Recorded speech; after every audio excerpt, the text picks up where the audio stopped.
నమ్మేది ఏంటంటే ఈ రోజు నేను ఈ స్థానంలో ఉన్నానంటే దానికి కారణం అంతా కూడా కింజరాపు ఎర్రన్నాయుడు గారు. ఆయన తాలూకా 30 సంవత్సరాలు పైగా రాజకీయ చరిత్ర అంతా కూడా ప్రజల కోసం, ప్రజా సేవ కోసమే నిరంతరం కృషి చేశారు. అర్ధాంతరంగా ఆయన చనిపోవడం వల్ల ఒక పెద్ద వ్యాక్యూమ్ రాష్ట్రంలో, దేశంలో కూడా ఏర్పడింది.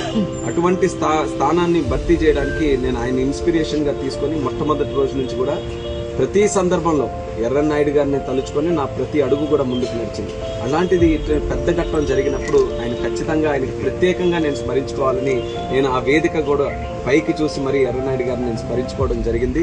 మరి ఈ రోజు నా కేంద్ర మంత్రి రావడానికి కూడా మీరు బహుశా గ్రహించండి, ముందు కూడా చాలా మంది యంగ్ స్టేజ్ లో మంత్రులు అయ్యారు, కానీ అందరూ ఎంఓఎస్ సహాయక మంత్రులుగానే అయ్యారు, కానీ కేంద్ర మంత్రిగా ఎవరు అవ్వలేదు.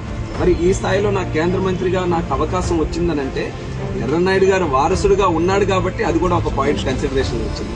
నాకు తెలుసు చంద్రబాబు నాయుడు గారు మోదీ గారికి నా పేరు చెప్పినప్పుడు ఎర్రన్నాయుడు